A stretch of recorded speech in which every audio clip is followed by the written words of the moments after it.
Good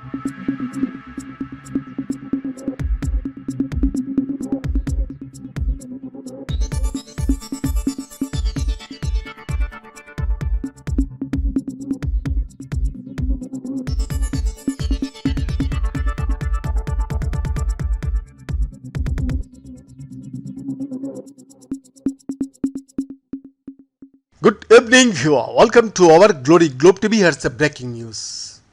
Yes, it was on August 15, 2021 that the Taliban toppled the government of Ashraf Ghani and took control of Afghanistan. In a single night, the South Asian country was plunged into a whirlwind of unsettling change. Gun-wielding Taliban members stood sentinel at street corners while women remained locked indoors, quivering with fear. This day and now, nothing has changed, says Zahra Joa, an Afghan journalist at the helm of a news agency, Rukhsana Media, who along with her family was airlifted out of Afghanistan in the gripping and tumultuous closing phase of the evacuation by the UK government. Today, Joa is a journalist in exile, deftly steering her news agency from afar. My colleagues in Afghanistan are all in hiding. They all had to change their names and identities to be able to practice journalism, Joa told to the reporter. Her topmost priority lies in the safety of her colleagues at Rukhsana Media.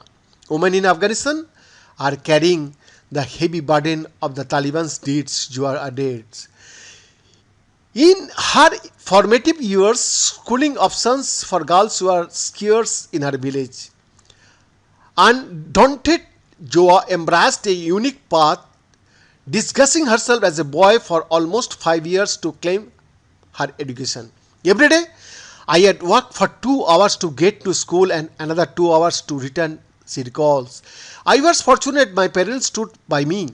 In fact, my father and my uncle were the ones who came up with the idea of dressing me like a boy, and I insisted on being addressed as Muhammad, she says. In Joa's school, walls and chairs was absent, replaced by the embrace of trees and grounding of the earth, but the fervor for learning had kindled within her an ember from the very start. Joa has been a journalist for almost a decade. Starting from local news, she delved into investigative reporting in Kabul, originally eyeing a career as a prosecutor. A university friend's suggestion led her to a brief stint at a local newspaper. In a matter of days, her intrigue transformed into an unbreakable bond. In 2020, when Joa founded her all-women newsroom, she drew inspiration to name it after Rukhsana, a 19-year-old Afghan girl who fled a forced marriage and was stoned to death by the Taliban. Rukhsana died because of the Taliban's extremist view. Following her, countless other women lost their lives due to the Taliban and its dogmatic ideology. I named my newsroom Rukhsana to ensure that we remember the woman who lost her life due to the Taliban's extremism and brutality towards women, Joa explained. In the year 2022, Joa was named one of the Time magazine's Woman of the Year for her reporting on women's lives in Afghanistan. Angelina Jolie interviewed Joa for Time's Woman of the Year features. She appeared in the magazine alongside profiles of human rights lawyer Amol Colore, Olympian Alison Felix, and poet Amanda Gorman. While she is grateful and humbled by all the recognition and praise, a thread of profound introspection runs through her. When I think about these awards and recognition, it makes me feel the power of a girl, education and hard work, but everything dulls down in comparison to what is happening on the ground in Afghanistan. When I see girls denied basic fundamental rights, it breaks my heart, she says. Through Rukhsana Media, Joa envisions a platform that amplifies the voices of Afghan women, those marginalized to silence and excluded from public discourse.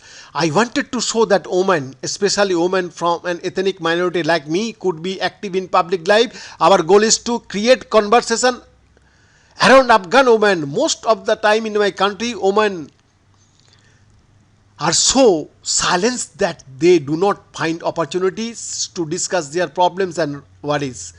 The Afghans are tired of their war. I really hope one day my country is a peaceful place for everyone, including outsider who can enjoy the beauty of my homeland. Me and the report, Glory Globe TV, Delhi, India.